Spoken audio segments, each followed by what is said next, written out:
I know it's inevitable. I've been avoiding it.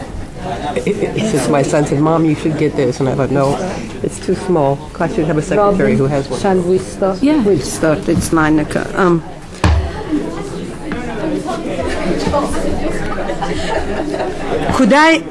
Could I ask you to take your seats, please?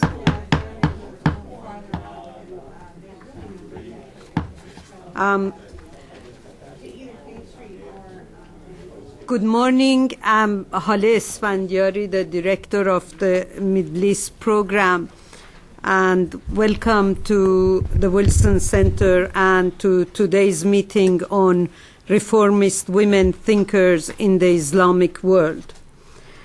We are very fortunate to have with us today a group of leading specialists and scholars in this field. Some of you have spoken at the Wilson Center in the past. Others are former fellows. It's wonderful to have you back with us.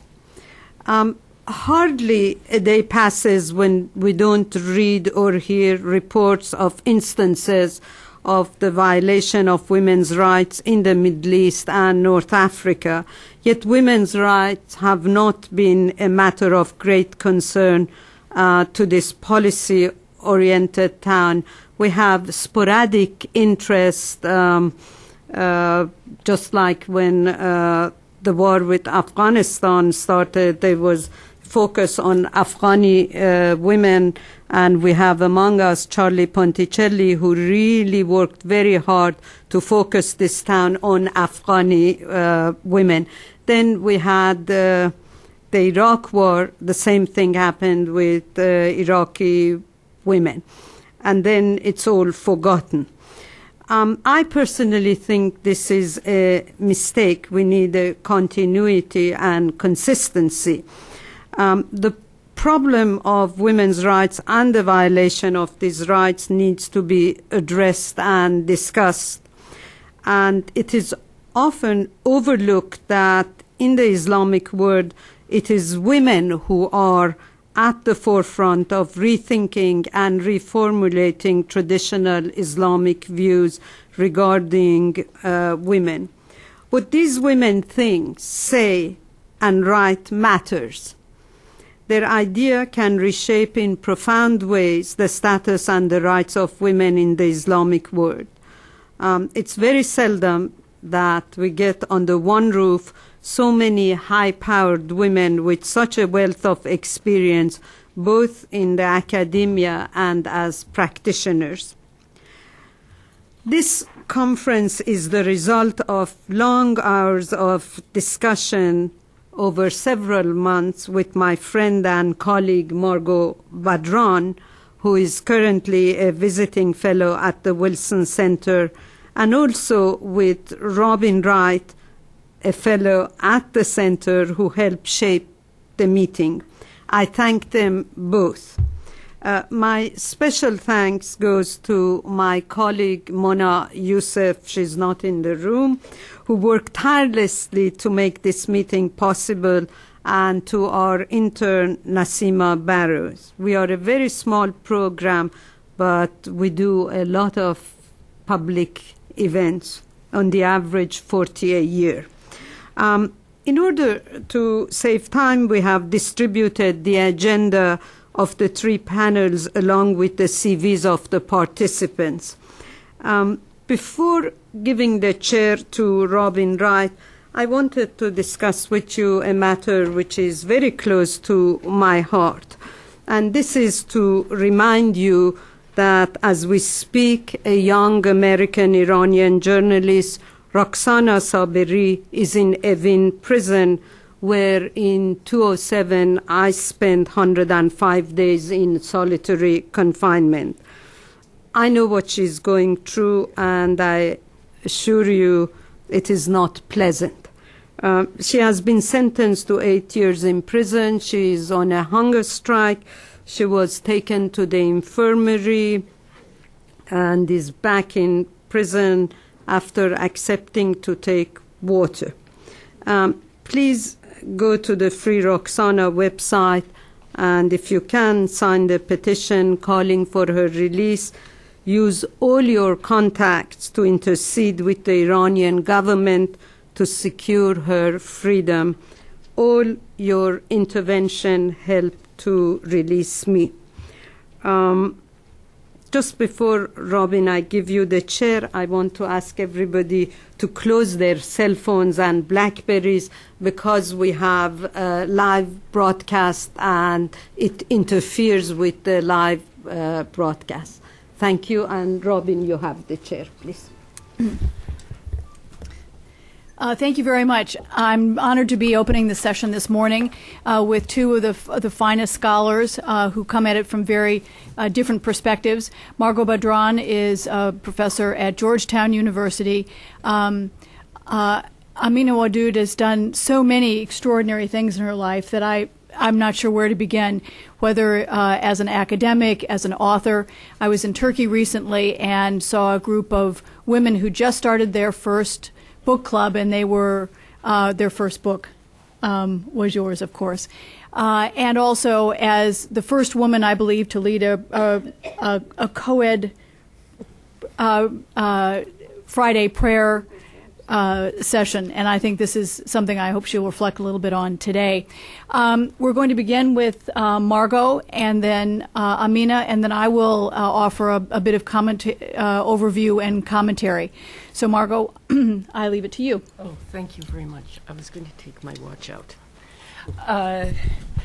It's very nice to be here, and it's wonderful to see such a large and varied audience on this rainy day in Washington. I wish to thank Haleh Esfandiari for organizing, having the idea to have this conference and bringing us all into its organization.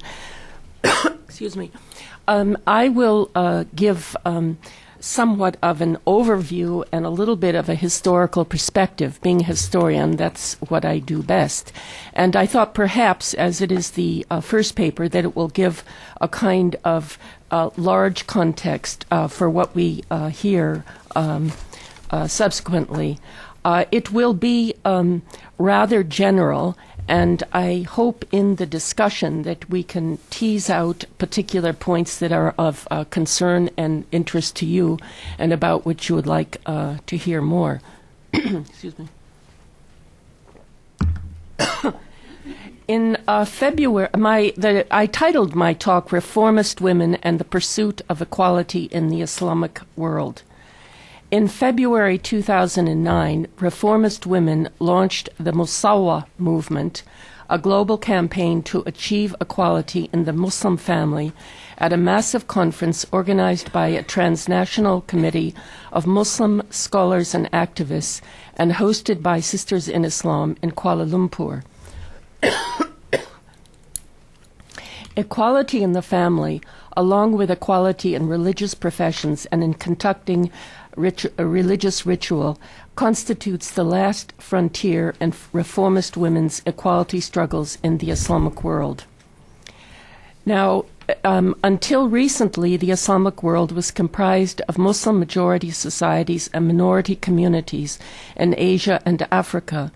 But as a result of hugely expanding Muslim populations in Europe and the Americas in the final third of the 20th century, the Islamic world now spans the globe from east to west and north to south. It is in the older, I will call it the older Islamic world, that is the Islamic world of Africa and Asia, where we find Muslim majority countries. There are no Muslim majority countries in the West, except there's always an exception to prove the rule, Bosnia, and if you think Turkey's in the West, then we'll accept that too. So these Muslim majority countries, many of them have family laws based in fiqh, that is Islamic jurisprudence, which are called Muslim family laws or Muslim personal status codes. It is in this part of the Muslim world that the focus of my attention is in this presentation. What is meant by reformist women in the Islamic world? And I use the Islamic world and the Muslim world rather interchangeably, although I know the debates around the terminology. And when and where did they first appear? The reformist women I refer to are liberal thinkers and activists who promote an egalitarian vision of religion and society.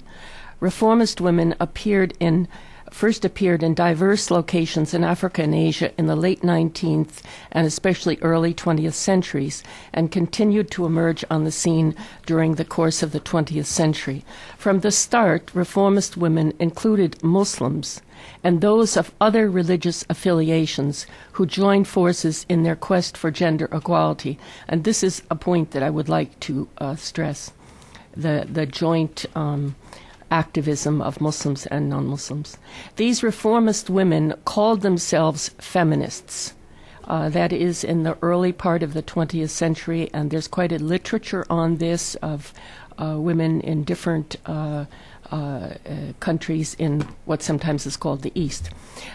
They were also referred to as secular feminists, reflecting their common national identities constructed around shared membership in territorial nation-states comprising citizens of various religions in states which recognized and protected religion.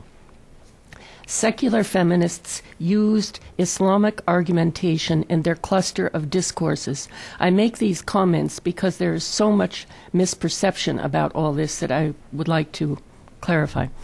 I point, for example, to the pioneering and widely influential Egyptian feminist movement, which drew upon Islamic modernist, also called Islamic reform, secular nationalist, and humanitarian, later called human rights discourses in conceptualizing and promoting women's equality and gender justice. Go ahead. Am I okay? It is important to note that the positive meaning of secular was transformed in the final decades of the 20th century by the rising forces of political Islam, or Islamists, into a pejorative term connoting anti-religious or un-Islamic, and was pitted religious in a hostile religious secular became pitted against religion, religious, and it was a hostile binary of secular and religion. The secular reactionary Islamists who wished to roll back the gains of feminism branded feminism as foreign, that is Western, and an assault upon religion and culture. Strangely, some progressive women today make the same claims about secular and feminist. Secular feminists in Muslim societies in Africa and Asia were most successful in achieving equality in the public secular sphere. They were most thwarted in the religious part of the public sphere, the domain of religious professions and public ritual, as I just mentioned, and in the private sphere of the family, regulated by state-enacted Muslim law. In the 1980s and 1990s, some Muslim women took it upon themselves to investigate the Quran, and in asking new questions, produced a compelling articulation of gender equality across the entire public-private spectrum, firmly grounding their arguments in Scripture. This was the work of women scholars devoted to Islam and deeply troubled by the inequalities and injustices perpetuated in its name. These scholars did not knock at the door to the arena of male-guarded religious interpretation. They simply stepped in. Amina Wadud, who is with us today, right over here, produced as many of you know, produced the first major treatise on gender equality in Islam called Quran and Woman in 1992. It was republished by Oxford University Press in 1999, and she has a new book called, still rather relatively new, 2006, I believe, called Gender Jihad, and I think we are going to be in for a stunning sort of display of Amina's ideas about gender equality based on her interpretation of the Quran. Muslim secular feminists welcomed the stunning articulation of equality that moved Islamic reformist thinking to a new level, and they called it Islamic feminism. Because of associations of feminism with the West, many producers of the egalitarian reading of Islam tended to shun the term Islamic feminism, and in particular the identity of Islamic feminist. The whole issue by the late 19th century of identity was very different from what it was in the early century, and in the early part of the century, as I said, Muslim women reformers who were the secular feminists embraced with great pride the term feminist. Wadud, in the second edition of her book, 1999, as I just mentioned, after being slammed as a quote-unquote Western feminist, said, "So what's wrong with being Western?" And as for discrediting feminism, she said, "No reference is made by detractors to the definition of feminism as the radical notion that women are human beings." And Amina and I've had quite a few discussions on this whole question of identity as a feminist, the terminology of feminism, and it is contested. Many women who previously avoided claiming the term as a description of their work and as an identity are now shifting. However, some people are resisting this because some of them are still arguing that feminism is Western and that it is not part of the so-called indigenous tradition. The new Islamic feminist discourse provided compelling arguments that patriarchy, with the inequalities it promoted and sustained in the name of religion, was a perversion of Islam's egalitarian message. I think you will hear more about that in a minute. Taking the Quranic so-called justification of male hegemony over women and the usurpation of women's agency into a theological travesty through fresh readings of the Quran provided. Turning. I think this sentence is a bit odd, but basically the idea of male hegemony over women and the usurpation of women's agency was actually constituted a theological travesty. And the new readings of the Quran, such as Wadud and others have engaged in, make this amply clear. However, new theology or new theory or theory alone would not be sufficient to win gender equality through reform of family law. Reformist women need to persist in their political activism. It was secular feminists, both Muslims and non-Muslims, who had accumulated long experience and had honed political skills and who had developed transnational networks. Second-wave secular feminists from the latter decades of the 20th century adroitly used the discourses of human rights and democracy alongside the new Islamic feminist discourse. A stunning result and they did this in various locations, and I'm thinking particularly of Morocco, because they're a stunning result of the combined force of secular feminism and Islamic feminism, along with the right political circumstances and the will of the state, was seen in the revision of the Muslim family law in Morocco, which cast wife and husband as equal heads of family. It is the most advanced of the religiously backed family laws in the Islamic world today. The Turkish civil code also recently cast the husband and wife as equal heads of family, but this is purely a secular code.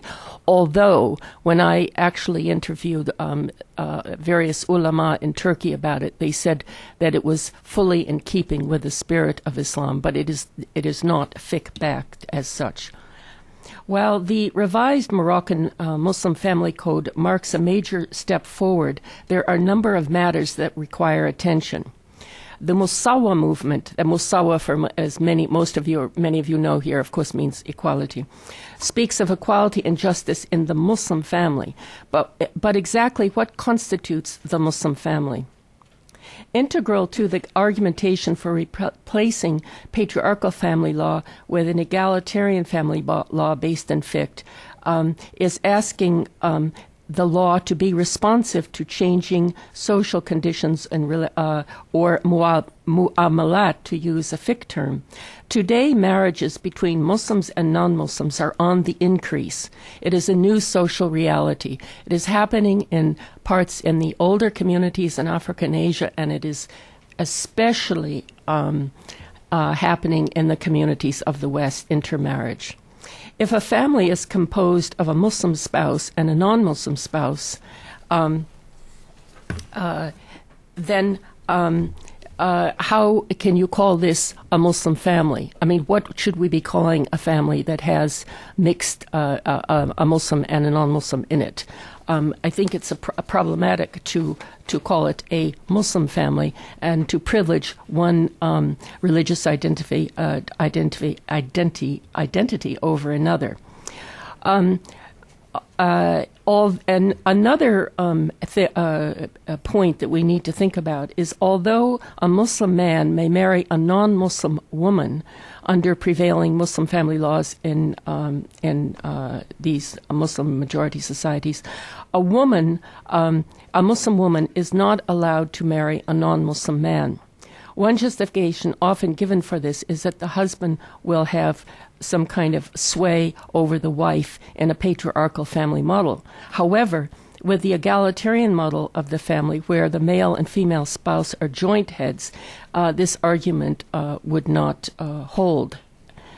In Indonesia, the counter-legal draft, the alternative family law proposed by a committee of scholars within the Ministry of Religious Affairs, contained, this was a draft that was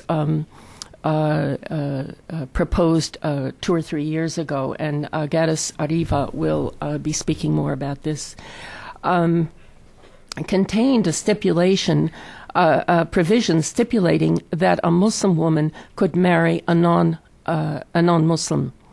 However, this draft law was shelved.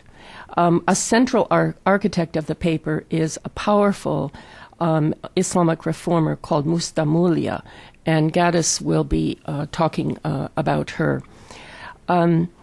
Also in the Indonesian alternative draft proposal was the demand for equal inheritance of males and females.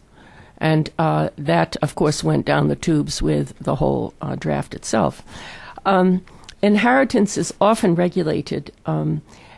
It doesn't always come under family law. It's often regulated by secular national laws rather than being part of communally, that is, religiously based family laws.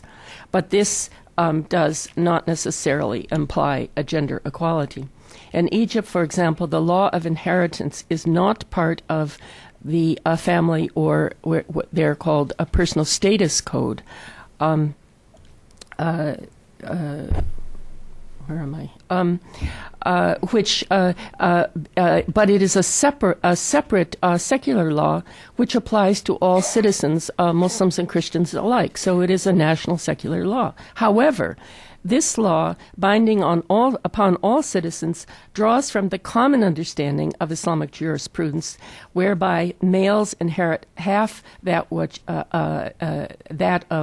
females inherit half that of males, while non-Muslims spouses do not inherit anything at all.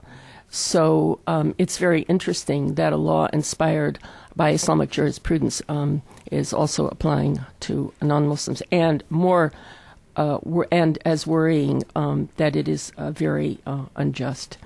In today's world, with women earning more than ever before, the patriarchal justification that women require financial protection of their husbands is obviated, and in fact, women are often heads of household and even supporters of husbands financially. Women reformers, as secular feminists, as I have pointed out, have included Muslims and women of other religions who pull different knowledge, insights, and skills in the quest to further gender equality. today, in the final push to achieve equality in the family in Muslim societies, Muslim reformers, as secular feminists and Islamic feminists, need perhaps more than ever before to work cooperatively. Also, non-Muslims with knowledge, insights, and experience and shared concerns about how to live together with Muslims in the same family and society should be part of the debates and activist initiatives. I will end here, and are we having questions at the end of the two presentations? Thank you very much. Thank you very much, Margot. I turn it over to Amina. أعوذ بالله من الشيطان الرجيم بسم الله الرحمن الرحيم الحمد لله رب العالمين أشهد أن لا إله إلا الله وأشهد أن محمد رسول الله. I always begin in the name of Allah, whose grace I seek in this and all other matters. I don't apologize for it, but sometimes I do make some comments about it, because at one level, as long as I carry this notion in my heart, it is not necessary to make any outward statement. But on the other hand, as you will see from where I decided to focus my comments, it is the exclusion of this explicit affirmation that sometimes becomes even more necessary when you're in certain settings. So I begin as always. And also I want to say just a few things, I think, before the substance of my comments about the meanings of reform. I'm glad that Margot also made some comments about it, because last week I was looking at one of those YouTube imams. I was in Brussels, and they were talking about the currency of the YouTube imams. In particular, this imam was a white American convert to Islam known as Hamza Youssef. And he was, this is an older interview, just happened to be posted on Facebook. And this was an antagonistic kind of interview from the BBC. So, I guess he had some, apologetics that, were warranted, because I found that the interview could be rather hostile in terms of certain things. But he explicitly said that we don't want a reform in Islam. He said that the reform was disastrous for Christianity. I'm not exactly sure, all of what he meant by it. In terms of disaster. But I think because it does mean that there's some kind of disruption from the status quo, that it's, sometimes problematized. But also there is within the neoconservatives, the Salafis, the Islamists, both the extremists and the non-extremists, this idea that the best community in Islam was the community at the time of the companions with the Prophet Muhammad at Medina. What this means then is that we are in a continual decline as human beings, particularly as Muslims. And the logic of this negative history I would like to counter with the simple logic of evolution. Everything changes. All of the universe is in motion. Either we keep pace or we fall behind. There's no such thing as standing still. And I also don't believe that we go back, so I'm not looking at reform as a kind of going back. However, like every other aspect of our lives as free-willed beings, the Quran emphasizes that as humans, we have a choice. لا يغير الله أحوال قوم حتى يغيروا ما بأنفسهم. Allah does not change the condition of a people until they first change what is within their own souls or selves. Second, I want to look at the idea of reform insofar as gender goes, gender discourse, gender mainstreaming, gender sensitivity. And here are some comments I'd like to try to make as a goal towards gender as a category of thought in the production of knowledge. Gender, as we know it today, was not an aspect of Islamic law, of Islamic revelation or Quran, of the Prophet Muhammad, of the prophetic Sunnah and the Hadiths. Therefore, reform is inevitable. Also, simply because patriarchy, as practiced and experienced by Muslims and non-Muslims alike, is untenable.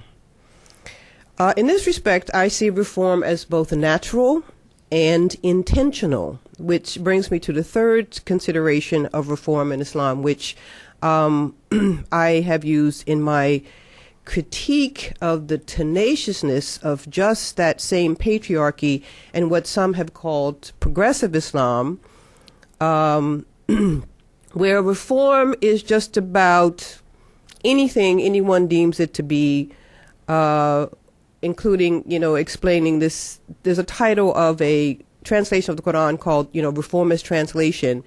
But we use the word reform whether or not we are progressing in the areas that I consider to be important and necessary. And we also abandon altogether other areas which I see as in need of change. So I will keep to the general idea of reform as change, while expressing a moral spiritual mandate of sustaining an evolutionary trajectory of certain core principles, foundational and essential to the values of Islam. So that puts me back into the place with the pro-faith perspective on Islam and gender. But I want to talk a little bit about what I would call a theological centric perspective on reform.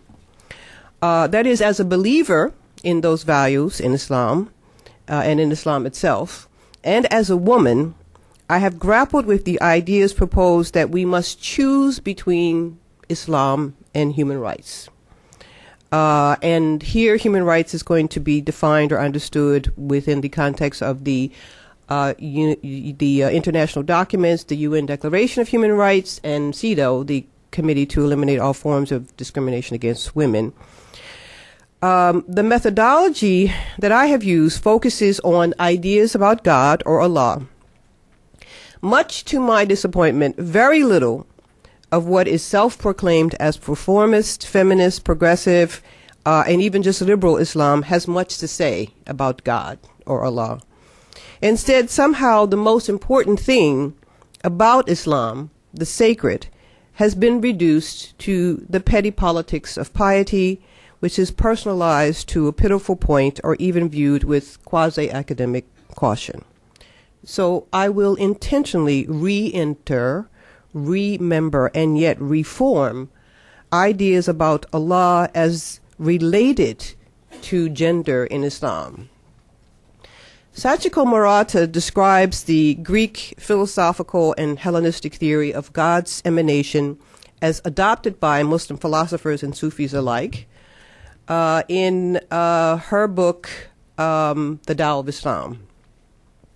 She uses the Quranic pen and tablet analogy to, quote, depict the drama of the human soul in relationship with God.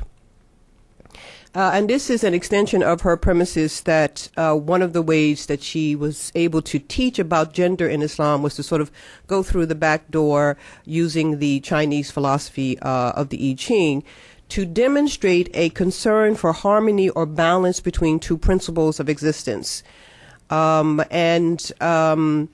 used this to analyze the Islamic worldview on gender relations within its intellectual traditions, focusing on the binaries of yin and yang, feminine, masculine, passive, active, male, female, jamal, jalal, tashbih, tanzih, tablet, pen, heaven, and earth.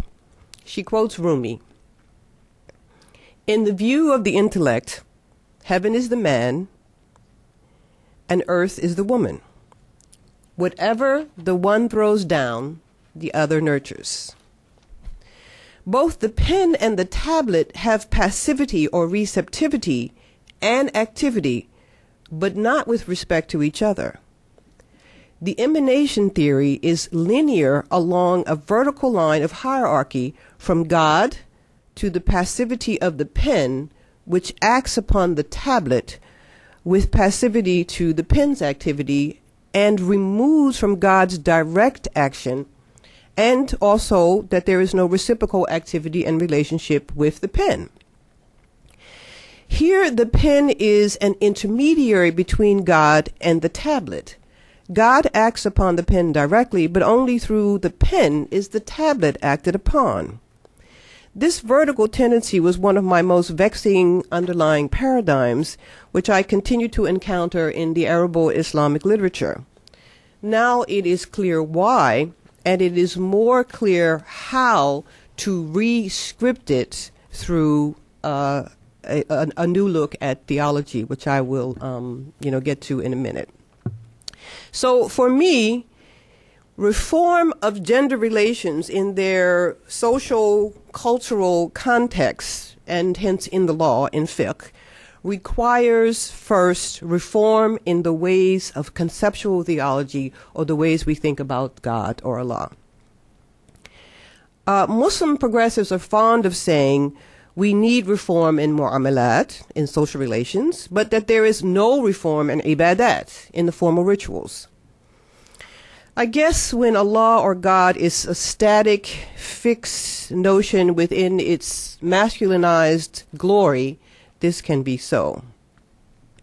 I agree with Margot, the two most tenacious areas of male privilege in Islam today are still public ritual leadership and the family. It was not just coincidence, then, that both had to be reformed, at least conceptually, for me, to see the more pragmatic implications of social cultural, within the social cultural context. Ritual leadership is not really leadership at all. It is a functionary role within a collective, a jama'ah, of equal worshipers. Why did ritual leadership always have to be male then? Think about it. There's nothing in the Quran and nothing in the Hadith that says it has to be a male.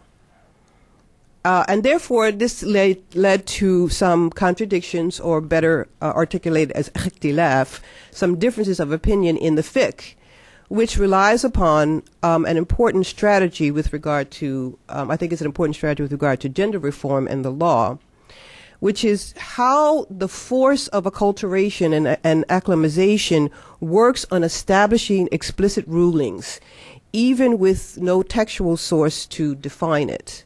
Okay, so I want to say that this same process is a process to use with regard to gender reform, and that is that even though there is no explicit text source, the force of acculturation and acclimatization establishes explicit rulings. And I'm going to return to this with regard to gender reform as a force in and of itself. But in looking at the major public ritual in Islam, the Friday Jum'ah prayer, I am advocating reform in its gender lack of construction, both as far as the Salat leadership and with regard to the khutbah. In other words, there are two different aspects of the Friday prayer that I think needs to be more gender inclusive. One, as I said, because the prayer leadership is not leadership at all. It's a functionary position to assist in the order of the formal ritual. There's no word in Arabic to describe this role as a leader. The word imam literally means the one who stands in front of them. And his or her responsibility is to know how to perform the prayer, and to know about, in this case, literally to have memorized from the sacred texts. In this thrust towards noetics today in the khutbah, I want to make a second point about why I think this area of reform is symbolic, and that is with regard to the female voice, such that female-centered and even female-specific experiences become generic models for human experience, for what it means to be human. It's interesting how this works for the men and has worked for so long. And one of the memories that I have is going to a Eid prayer, also, formerly continually led by men as a public ritual. And this was for the Eid al-Adha, the festival of the sacrifice. And so, it's not uncommon that there'd be some conversations about Abraham. And this man went to great lengths to talk about how Abraham circumcised himself as an adult without any anesthesia. And I thought to myself, who could he possibly be talking to? It is of no interest to me whatsoever as a woman. And so you take a very specific male experience and you bring it into the public space as part of what it generally means to be human, and therefore what all of us as participants in this Eid festival are supposed to acknowledge and exonerate as an example of great humanity. So if you can do it with men's specific experience, then we must do it, I think, also with women's specific experiences, because I'm really interested in the tenaciousness with which our idea of what is human in Islam is still based on the male experience.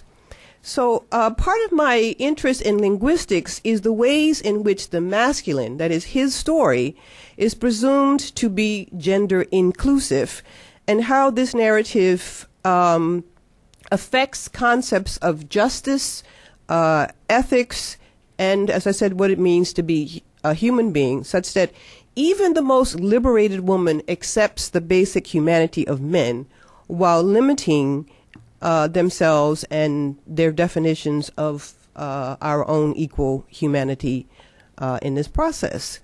So I'm looking at the substantive model of justice and human rights, which is, looking at justice as conditional upon equality between women and men, and therefore between men's ways of knowing and women's ways of knowing.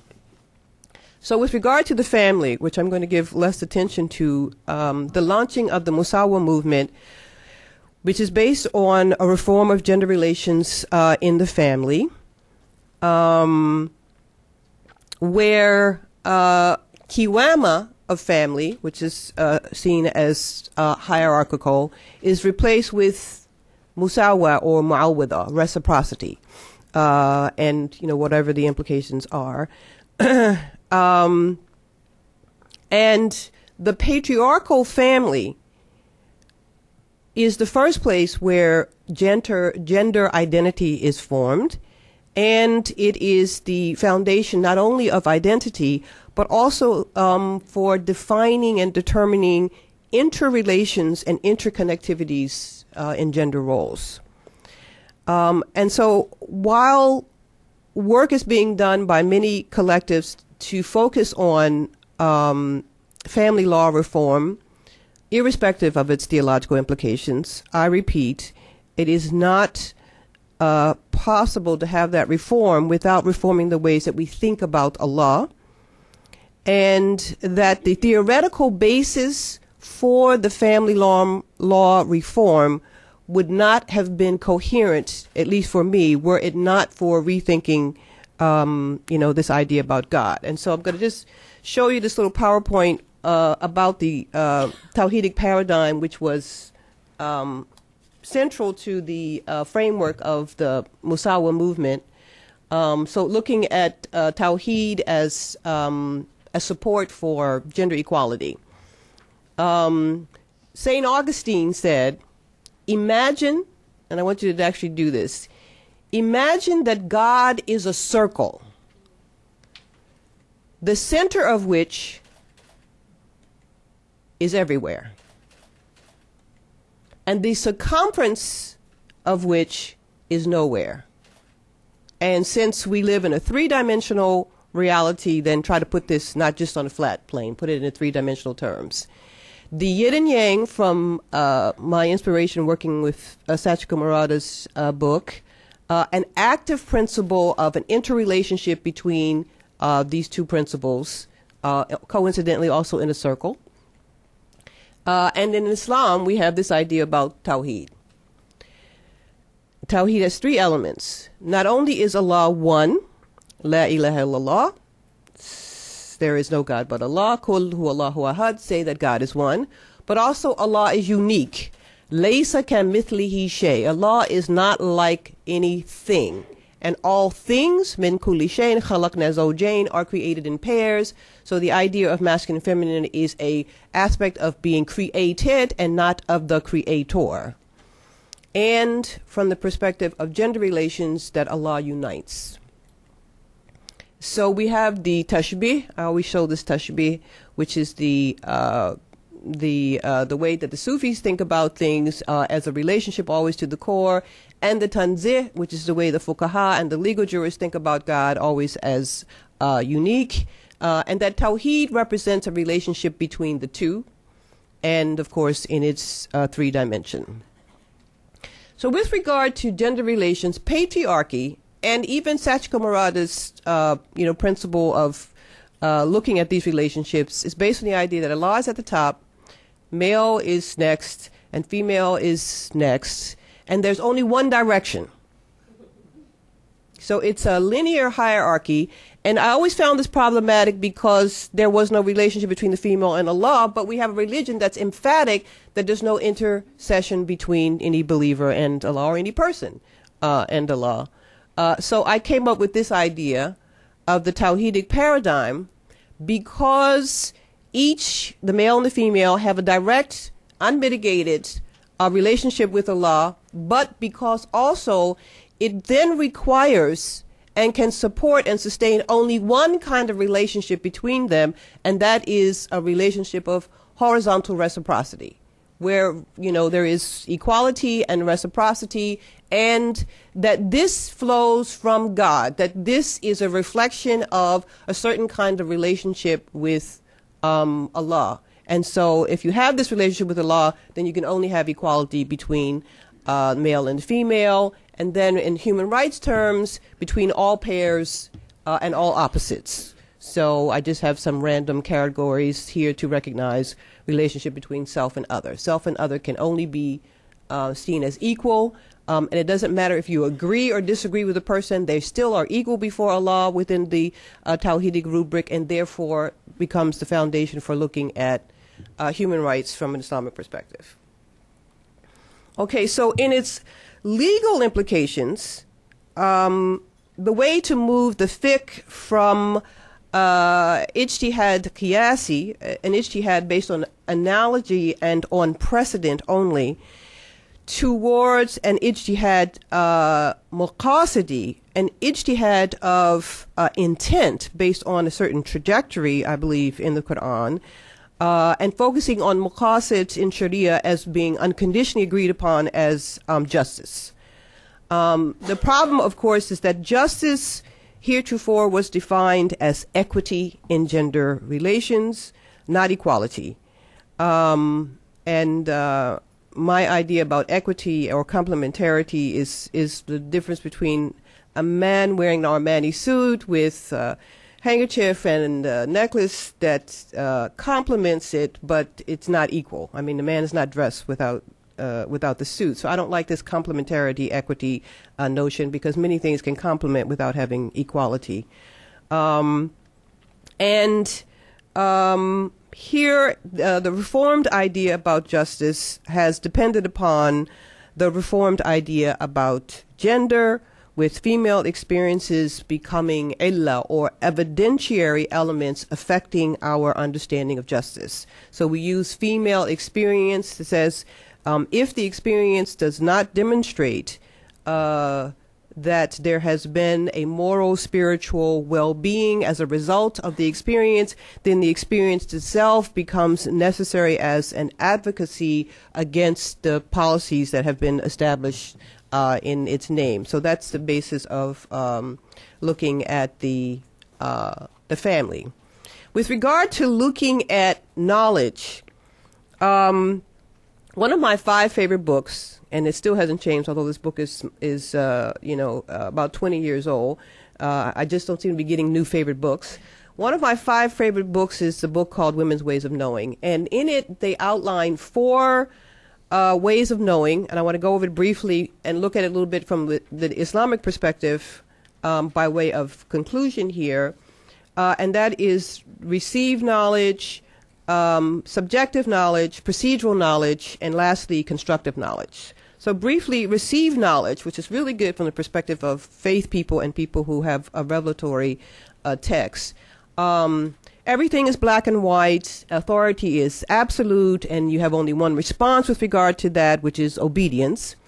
And the meanings of texts are literal, because there's only one single truth, and it's out there somewhere. I talked about this at a workshop in Georgetown, and it was interesting because the men really identified with this. And so the idea of being a received knower, I think, is also a part of our faith tradition, which we have to think about in, I think, a trajectory.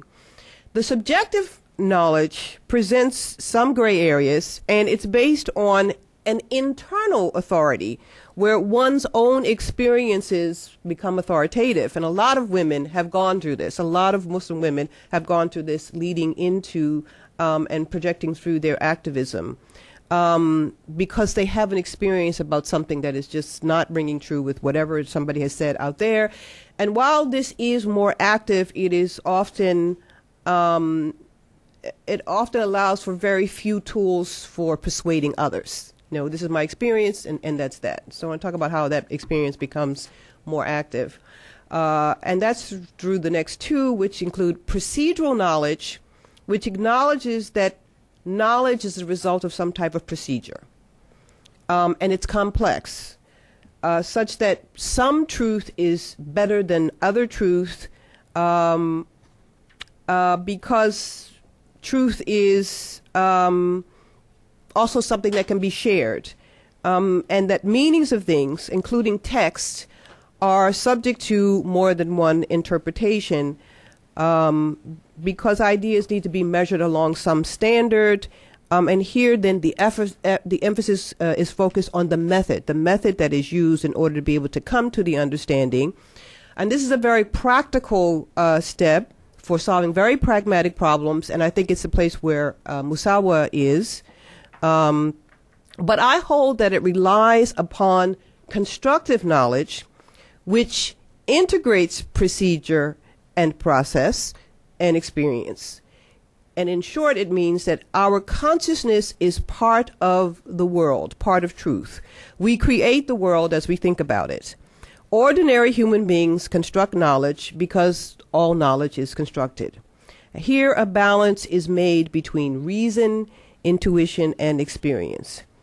Gender here is a category of thought implying that gender and women are essential to the construction of knowledge in Islam. In the noetics of divine essence, there is then a sensitivity towards the implications and the impact of gender in the construction of all knowledge and of knowledge in Islam. Here, women and women's experiences, women's ways of knowing become equal partner with men, and men's experiences and men's ways of knowing in constructing the truth of meaning and interpretation. We work as agents of meaning in partnership with the divine and with each other. And I just want to close with this one little pesky thing that's always problematic, and that is the use of the pronoun he, which is taken so literally from the Quran, especially with all the grammar that's been built up to make it seem like it makes procedural sense.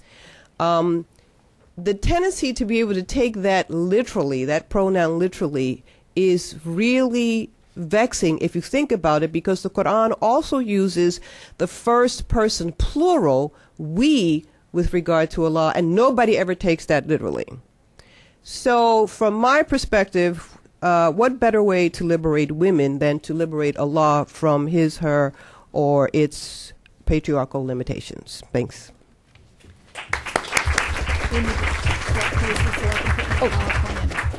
Thank you very much. We need to swap places just for a second so I can put my PowerPoint in.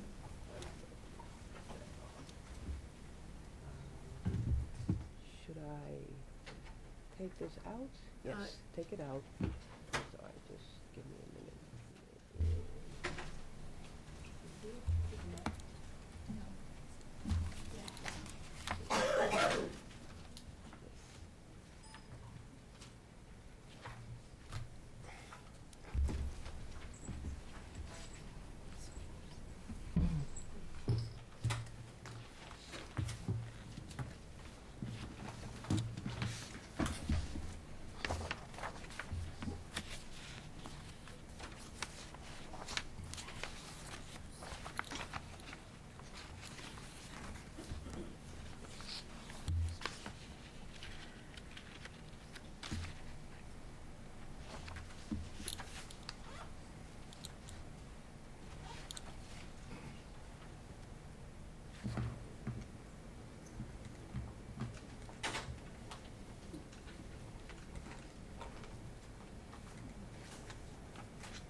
Sorry.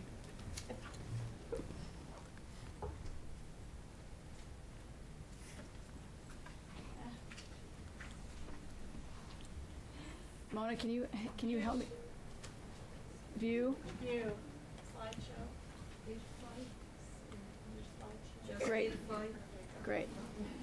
Thank you. This is the first time it's the first PowerPoint I've ever put together. I think the consensus is this morning that we have moved far beyond the days when we had to rely on the likes of Aisha Taimur, who was a 19th century Egyptian writer who penned angry poems against the veil in Arabic, in Persian, and in Turkic, languages that were largely useless to her in real life because she was never able to leave the harem. Gone also are the days when women had to rely on men like Kazem Amin, an Egyptian judge and co-founder of Cairo University, who was also considered the father of Arab feminism. He wrote The Liberation of Women in 1899 to argue that the education and liberation of women were essential to end British colonial rule. And in 1900, he wrote The New Woman, blasting Arab societies for treating women like slaves. I want to take us one step further beyond Margot's wonderful overview of the state of feminism today and Amina's really riveting discussion of how you engage in reform, to look at very, very briefly just a few of the actors. As part of my project looking at where the Islamic world is headed, I've been out in the region for the last 7 months talking to activists, including some of the most interesting women. And this is one of my favorite characters, a woman named Dalia Ziada in Egypt, who really personifies, I think, the new feminist Islamic activism, or whatever label it turns out to be most politically correct. She's a young woman who became engaged in human rights issues from the age of 8 when her mother told her to put on her white party dress because they were going for a special occasion. And of course, this did not turn out to be a party or a festive event. This was her circumcision.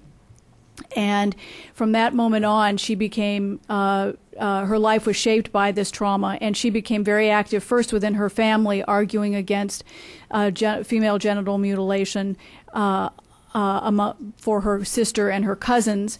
And she eventually succeeded with the last cousin in convincing her uncle not to perform in it. But she then took her little campaign nationwide and became very active.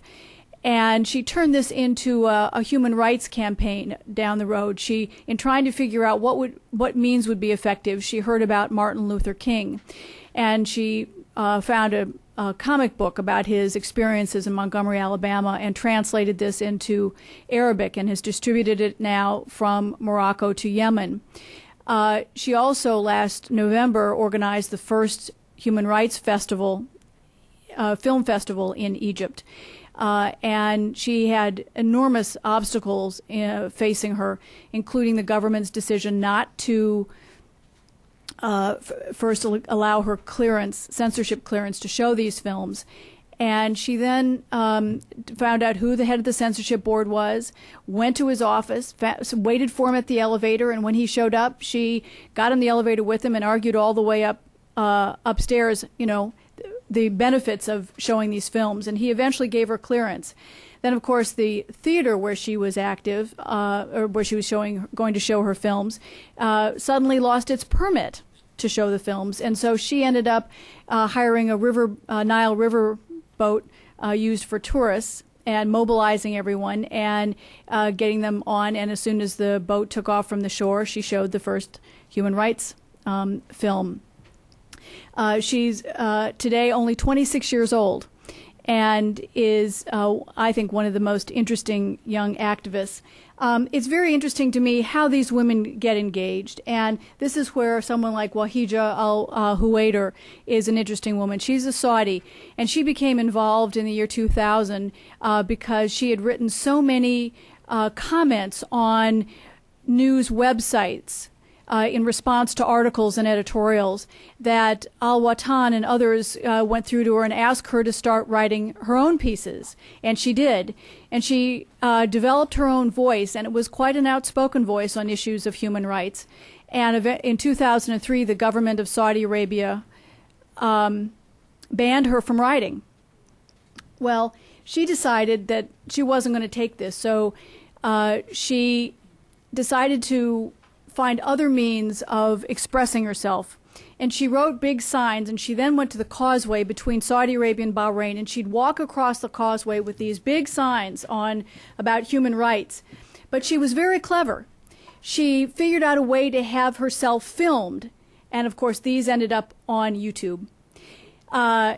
The government then, tried to prevent her from walking across the causeway, and so she decided, well, then I'll figure out a way to do something to make this point at home. And one of the things for which she is most famous is deciding to drive.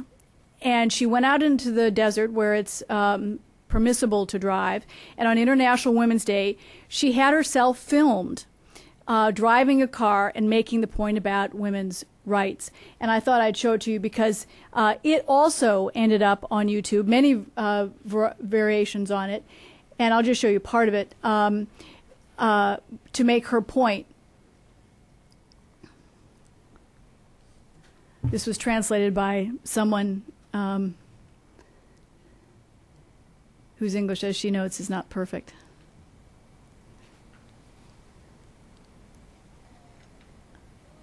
How do we turn up the sound here?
I'll leave it there. But it's very interesting to me the way that women are becoming active on lots of different issues, trying to prove the point that Amina made about human rights and gender rights not being separate issues. Now, one of the things that interests me is the way, the extraordinary way that women are returning to the hijab today. And Hanan Turk is one of the most famous Egyptian actresses, and she's gone from, as you can see, these are the before and after pictures. And when I was in Egypt, I talked to a scholar who put it kind of in perspective, why in Egypt there is this extraordinary return to hijab. Whereas 40 years ago, very few women wear it. Today, the estimates are between 80 and 85% of women wear hijab. Some of them quite fashionably. This struck me as very telling. It's called the Spanish wrap, and it's one of the ways women wear hijab today. And the colorful hijab as well. And I asked why it was called the Spanish wrap, and one of the women's at a shop called The Veil explained to me that this was the scarf version of the Spanish flamenco. Hang on.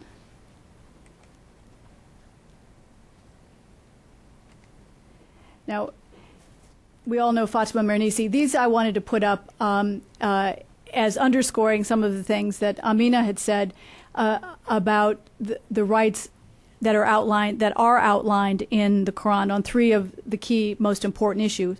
But as I started to say, this Egyptian scholar put the return to the veil in perspective for me, and he said, today hijab is the way for women to liberate themselves. It gives them the freedom to fight the dictatorship of men. And I thought that was a telling quote. Now, there are, I am struck throughout the region how the women are increasingly taking roles not as brave as Amina, perhaps, but as female scholars and authorities on Islam. As I said, I don't really have the time. I want to leave it open to our questions. I wanted to make a couple of points about what are the ways of getting women engaged and involved in the reform process, just as ordinary women. And I think that their education clearly is one that has transformed the situation across the Islamic world, producing a generation of women who are well-educated, qualified to take jobs, want to be part of societies in bigger roles, want professional activities, and that's well known. But in each country there are lots of different individual or unique situations. In Iran, for example, after the revolution, the regime called for women to breed an Islamic generation, and boy did they. The population in Iran went from 34 million in 1979 to 62 million within a decade. And the clerics recognized that they couldn't feed, clothe, house, educate, or employ those extraordinary numbers of young people. And so they began introducing the idea of family planning. And this is the moment that I have written that the government of God plummeted to earth, recognizing the realities and kind of forcing them to deal with not just theory, but the practicalities, the real realities of today. And they recruited 35,000 women to go door to door in Iran, making the case that it was better for Islam, it was better for women, it was better for defense of the nation, it was better for the future of their children if they limited the number of children. They then introduced family planning class, that you have to get a certificate in family planning before you get your marriage license, and you go to this class with your intended. And I decided to go to one of these classes with a young couple, several young couples, many of whom had just been introduced to each other the previous week, each with a chaperone, usually the bride's father. And they go through a very detailed, very graphic description of all the family planning options. And I will tell you, I learned a lot. And in many ways, you find that there is more discussion openly about sex today in Iran than you'd find in the average American family, at least in my experience. And Iran has brought down the average number of children per family from just over 7 to just over 2, and that's a dramatic transformation. But when we talk about what are the things that change the status of women, that change their thinking, it's often the byproducts of modern societies or the 21st century that we think of. Now, I'll close with one. There are the good and the bad in terms of how things have changed. The new activism among women cuts both many ways. In Iraq, a woman was arrested in February for recruiting more than 80 female suicide bombers, 36 of whom had already blown themselves up. The female recruiter had persuaded the women to be the bombers. She escorted them to their training in an orchard and then led them to their targets. Among the Palestinians, at least 88 women have attempted suicide bombings. So far, about, I think, just 8 have been successful. Most of those women, interestingly enough, were not recruited by Hamas. They were recruited by the secular wing of Yasser Arafat's Fatah. We make a lot of assumptions about what kind of women might engage in these kinds of activities. And we often give them labels of being, Muslim extremists when in fact they're not. So I just wanted to give you a little bit overview about who are the activists today and open it up to your questions.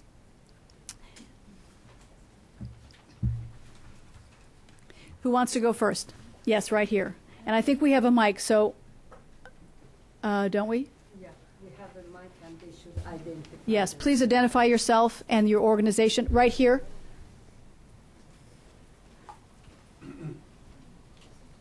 Yes. Thank you very much. My name is Fatima Haqiqatjou. I am from University of Massachusetts, Boston. My question is to Dr. Wadud regarding gender equality. Usually in my country, I am from Iran. In my country, when we want to talk about the gender equality, 2 issues come forward. One is duty plus right. And usually clergy say in Quran there is discussion about your duty to the God. And then beside the duty we will have another sort of things that we can call it as a right. And then for justification of why there is differences between women's right and men's right, they brought a discourse of duty and also discourse of differences between men and women. What is your explanation about duty plus right discourse and also differences between men and women from physically differences and also psychological differences? And do you think this is enough to say, okay, 2 kind of right for men and women, and how you defend equal right for women and men from this perspective? Or you say just simply this is wrong justification?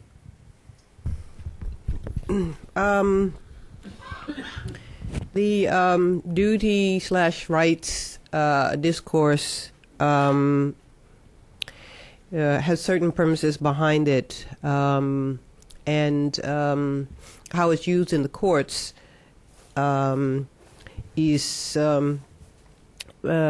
often to convince women that fulfilling their duty is in fact the fulfillment of their rights. So I think that it's a constructed discourse. I mean, I don't think that it's indigenous in any way, shape, or form. I think that it has come into vogue.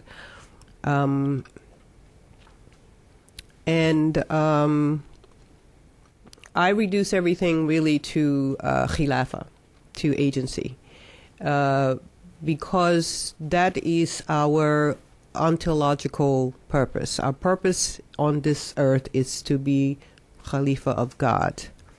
And because that is not distinguished by gender, then every conversation, subsequent conversation that divides things between duties and rights is, I consider to be a subsequent conversation. It is a way of looking at things, but it is not the only way to look at things.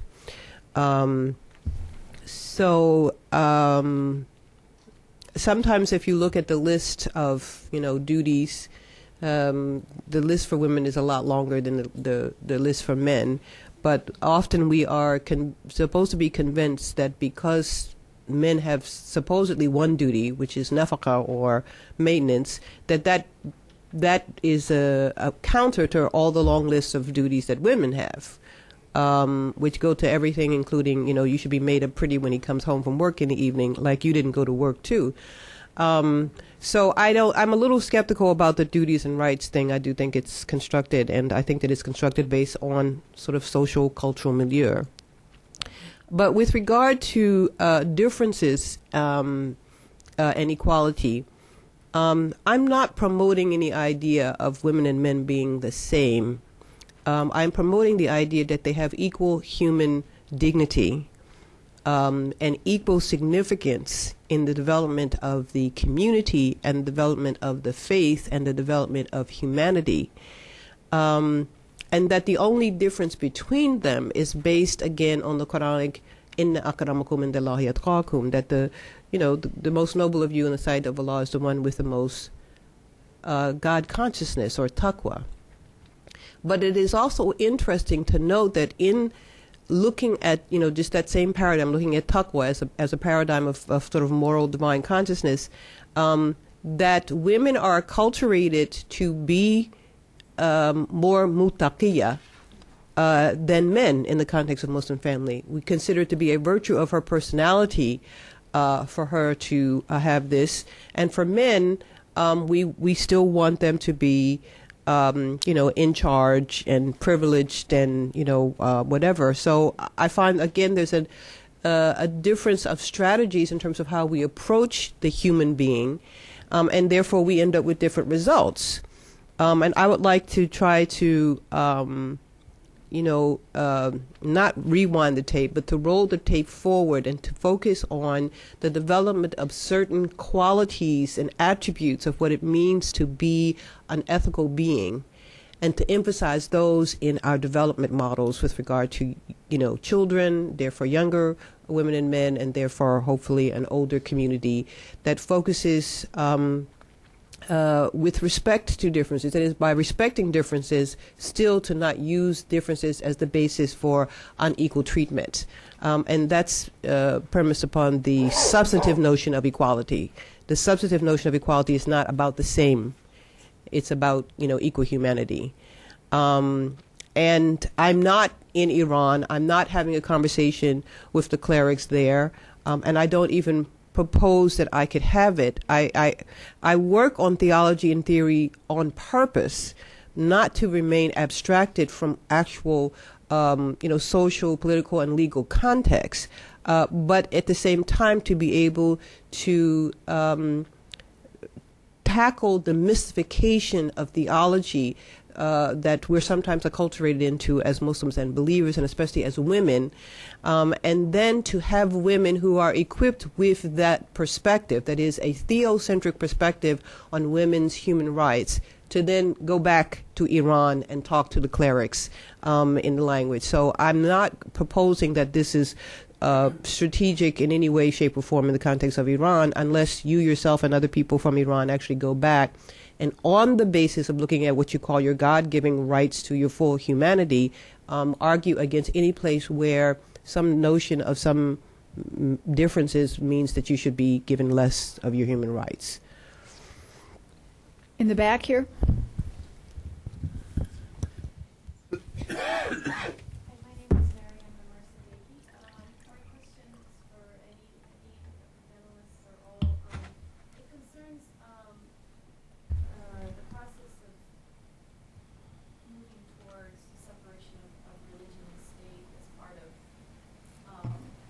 Islamic Reformation or the Reformist movement, and I'm wondering where women in different countries that you research fit into that discourse of the need to separate religion from political rule, from governance. This is prominent among some male clerics and religious scholars in Iran. Or Ayatollah Rujirdi come to mind, and I'm curious to know where you think women are on this in this discourse, and particularly in places where religious government doesn't exist, in Egypt or in other places where there is a Islamist movement that wants to take religion into government. Where are the feminist Islamic thinkers on this issue? Margot? Right.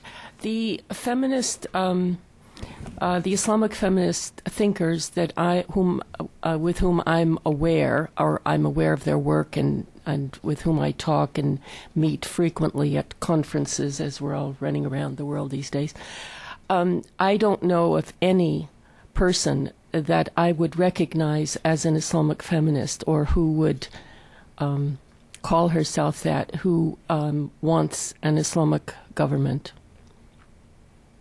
That's it. But what about the issue of the separation? Well, the separation. I mean, that is. Do they want implied. secular? Do they want secular? The people, the Islamic feminists that I have been in conversation with and whose work I have read, all advocate a separation of religion and state, which is part of the answer. Is they don't favor a religious state. Now, I was thinking as I was doing this paper, because there are fiqh-backed, that is Muslim, religiously backed Muslim family laws in a number of countries, and the Musawa movement is actually endeavoring to have these laws be made more egalitarian. But these laws are actually state enacted and state implemented. So that is the place where there is a connection with the state. And I don't know, unless others know, but I don't know of any place, of any countries where feminist or reformist or activist people are advocating a civil a secular or civil code for family law, and I believe that is because that the reality is that it would never happen, and it would be a lost cause. I think in the long run, things may start looking differently, but that's the way it is now. And as far as in the West is concerned, the Islamic feminists have been very adamant in opposing even the whiff of any institution of or creation of Islamic laws governing the family and arbitration and so on, such as in Canada. They had this. Thank you. We're running out of time, so maybe we can take two as. Oh, till 1:45? Oh, I thought it was 10:30. Okay, right here. Sure. You have time till 1:45. Okay. Can I have a question? Oh, sorry. I thought you were you put your hand up because that was the one more question. Yes, go ahead. Thank you. I'm Sharon Kotak, and thank you for the excellent panel. It was wonderful. I have a question for Robin Wright. Robin, you mentioned that some people feel that wearing the hijab is a way for women to liberate themselves. And I'm curious, is it because it gives men one less reason not to take the women seriously if they're wearing the hijab? And if you could just expound on that. Thank you. I think, as explained to me, it's a way of being less questioned about going out to work, to have an independent life, and that it's. I think it's also. I think this is part of a much bigger project that I'm working on, and it really has to do with a decade after 9/11 and where is a lot of the Islamic thinking today, and this is one small part of it. And I think that what we're seeing is, in some ways, a reaction to the real failure by the United States, particularly, to help with issues of empowerment, be it the democracy promotion or of the Bush administration or just in general, trying to encourage regimes to open up. And that because some of the fledgling democracy activists and new organizations have failed to deliver or to mobilize and have often been repressed by governments, that there is, I think, across the board, a new Islamic activism that's kind of a fourth phase of what we saw that's developed since 1973 and the birth of the Islamic revival. And it's full of kind of contradictory message. It is far more Islamic than ever before, but it is also decidedly or increasingly anti-jihadist. That it is very much kind of against Westernization in some ways the kind of strict secularization of the West, and yet it wants to be very much a part of the 21st century and have good governance and participation of all. And I think that what we find is, for many, Islam is not the goal in the end; it is the means to a goal, and so that explains why both men and women are. And it differs in every country. It's hard giving you a broad overview. But in this case, hijab, I think, plays into that phenomena. But it's also something that kind of liberates women in ways. And I've found everywhere I went that the young women were the ones who were turning often to the pink hijab, or maybe in deference to Amina, I should say, the mauve hijab. But there is a colorful expression, and it is fashionable, but it is also culturally familiar. And I think that's a microcosm of what people are looking for in general. In the back over here. And then you. Thank you. My name is Sabra Qureshi. I work as an independent consultant, but also a women's rights activist, and currently enrolled in Georgetown University studying Islamic studies. I'd like to also add my note of appreciation to all the panelists for some wonderful presentations and a lot of food for thought. Before I ask my question, I just wanted to make a quick comment on the previous question and your response. I think it's also important. I mean, yes, certainly there's a lot of politics of identity where the hijab is concerned. It is a political statement and it's lots of different things. But the part of the world where I come from, I'd just like to emphasize, and I come from Pakistan, I'd just like to emphasize that unfortunately it may, yes, in certain cases be understood as a form of liberation for some to allow them entry into the public sphere, which otherwise they are denied. For many, it is still an act of coercion. So I'd just like to emphasize that there are many, many factors behind why women are taking up the hijab. The liberation part of it may be just one small aspect of it. My question is to Amina Wadud. You talked about reform and you talked about the many definitions that the reform process could take. I guess I'm trying to phrase this in a clearly sort of without sounding very confused. You have talked today about that sort of the broader concept of how you approach it from your understanding of Allah and equality in terms of taqwa and those broad principles. The problem in terms of reform process for a lot of women, and whether you call them Islamic feminists, reformists, or just women who are trying to move towards a certain understanding of equality, has been whether to work within a purely traditional interpretation of the Quran using the traditional tools of hermeneutics and exegesis, or do we completely move away from that? Because there are, as we know, those controversial verses which have always been problematic in terms of translation. Do we then work in a different framework that can then separate the discourse from just trying to make some kind of understanding of those verses, or do we just kind of move away from that?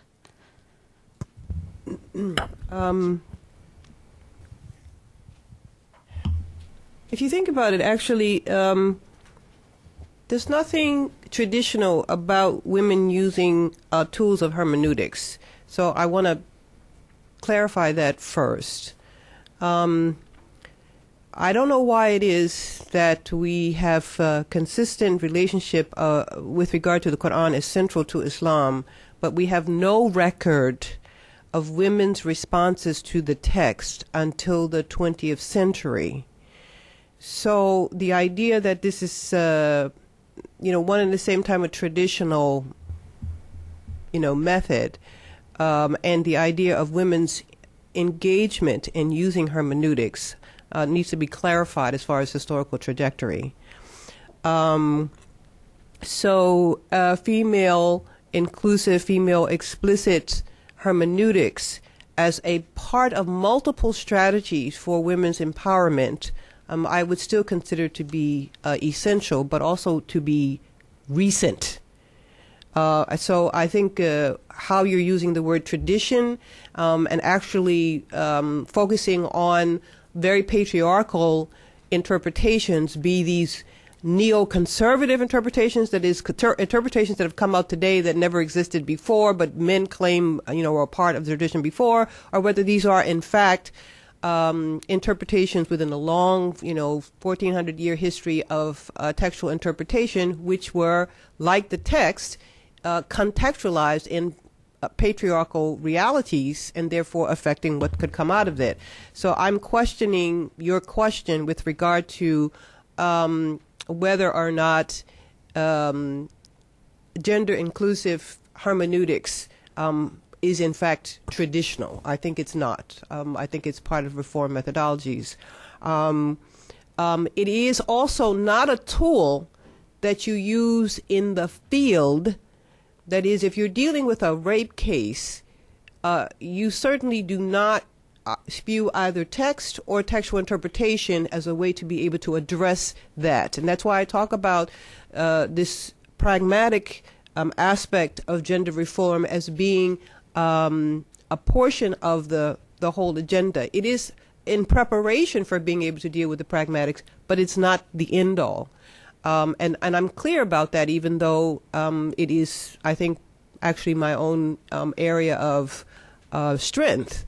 But what I liked, or what I experienced in the last 30 years, and specifically 20 years of working with Sisters in Islam, it's 1989, and in August I will celebrate, 20 years of my first coming to Malaysia and working to establish Sisters in Islam.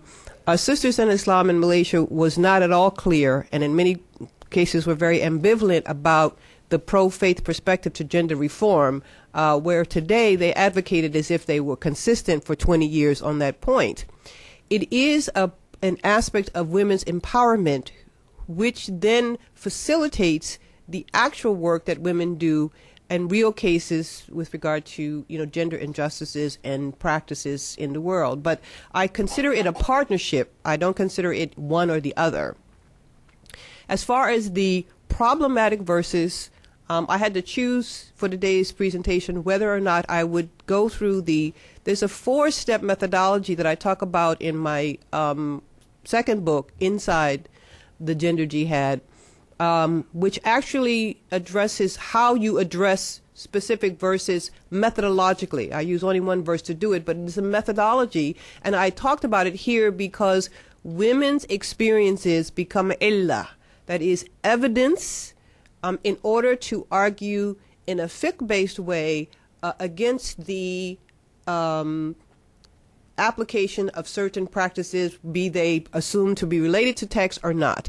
But it is a detailed method, and it does involve looking a little bit at some of these points, which I just chose not to do today. But there is a method, and what happens is, because of that method, it opens up discourse so that the number one tool that is often used to be able to cut women in their tracks when they go affirming their identity as Muslims, I'm saying that they go and identify as Muslims and they identify with Islam, is for the men or the institutions, the establishment, to say what you are doing is against Islam. And to be able to attack that from a methodological perspective, it is necessary to be aware and equipped with, this sort of theocentric perspective on women's liberation. But it's not necessary for everybody to be an expert in it, and it's not necessarily going to be, as I said again, the end all of everything. But there is a discussion possible with regard to text and text application, and I think that that's an important part of reform work, even if it is not necessary for every woman to have that methodology in order for her to have her human rights or her human equality and justice. So I argue that there is preparation necessary for people who work in the field that includes understanding the shifting framework of authority, where authority is taken away from some, abstract, alim or, mufti or ayatollah or somebody, that it's in abstraction. You get it just because you're a man, with a hat. And instead say that it belongs to every member of the community and every believer. But what are the actual pins that hold this kind of relationship together? These are not haphazard. You don't deconstruct patriarchy just on a feeling. So there are some details that go with it. And I never advocate the abandonment of text. I simply say that it has a place in the argument, and that ultimately being able to establish authority within the rubric of textual interpretation is a part of the process, but not the whole thing. Okay, since we are now running close, let me ask for two questions, one from Haleh and one from a gentleman here. So why don't we begin with Haleh's, and then we'll take both of them and let both panelists answer. Quick question to Haleh, put your microphone. Sorry, I'm such a loud voice. This is a quick question both to Amina and Margot, and to you, Robin. How much are the men involved in this discussion for reform? Because at the end, if we look back, we see it was Bourguiba who passed the new civil law in the family law in Tunisia. It was the king of Morocco who eventually pushed for it. In Iran, it was the king who accepted the family protection law. So I mean, how much are the men involved in this discussion? And let's take your question too. My name is Amina of Egyptian American. We wait for the microphone, I think, so that it can. Thank you. My name is Amin Mahmoud. I'm with the Alliance of Egyptian American, and I would like to comment on each of your talk. Do you have a question? No, yes. just question. Just a question, not a comment. Just a question. Afterwards, you can tell me your comment. We don't have enough time, unfortunately. Oh, okay. One of the things Sister Amina said, the drawing she put the relation between God, man, and woman, and my understanding from the Quran, that's the relation as the one you draw at last.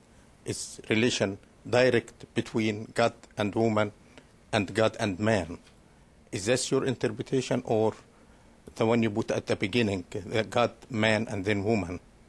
My understanding, it goes both way in the Quran. When mention a lot of texts say man and woman, mu'mineen and mu'minat, the believer, and of man and woman, and so on. Okay. All right, Margot, do you want to begin with a question on men?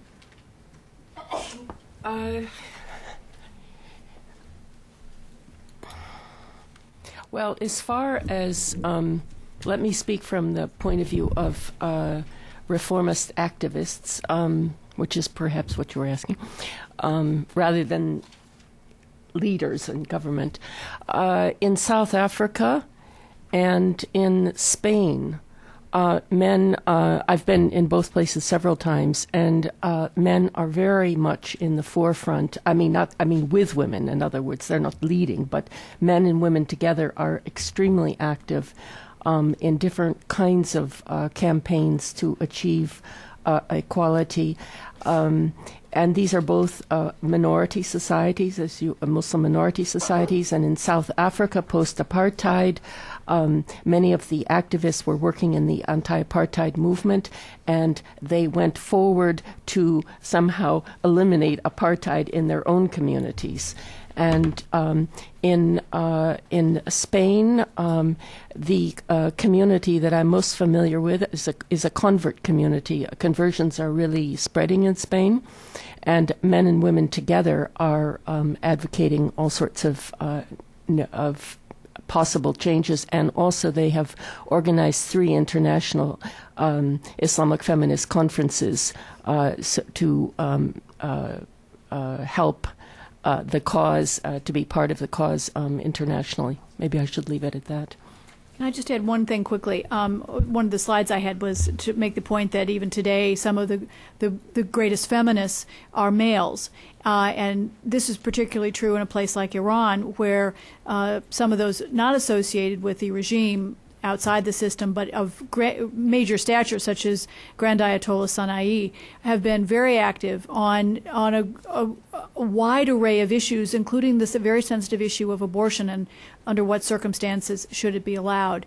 And he's issued a fatwa on this that is not only changed who can get an abortion, but he's also written letters to hospitals for women. So they're very bold in sometimes imaginative ways. And do you want to take the last question? Actually, I just want to make a comment also about the men's involvement. In Indonesia, which I've chosen to live in for a little while because of things like this, they have a really powerful kind of relationship with regard to men and women for gender reform. It's a very common part of the public intellectual debate. And they have a few projects there that I thought were really interesting. One is a project that's involved with men on men work against violence. And the way the program is shaped is, to me, indispensable to the actual eradication of violence against women, because it's one thing to raise women's consciousness so that they don't accept violence and they don't, stay in situations, but it's another to also raise the level where men actually address the issues of practicing violence. And the others, they have a program that's sensitizing male judges. They also have female judges in Indonesia, but particularly sensitizing male judges with regard to the gender consequences or the consequences of certain decisions on women. And it's an interesting project because the results are palpable. That is, once they go through a certain kind of training, and then they then become proactive in terms of looking at certain cases with regard to the gender, component, so that in the end, advocating for gender equality is not just about advocating for women's equality. It's advocating for women and men's equality in partnership.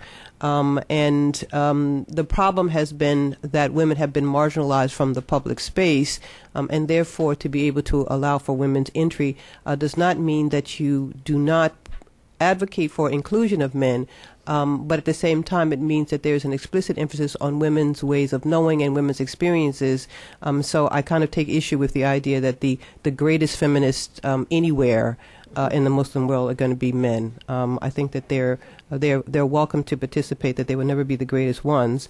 And the paradigm there I gave is to show the difference between patriarchy, which is on the line, and Tawheed, which is equality, and so therefore women and men equally have a relationship to Allah. That's the one that I'm advocating.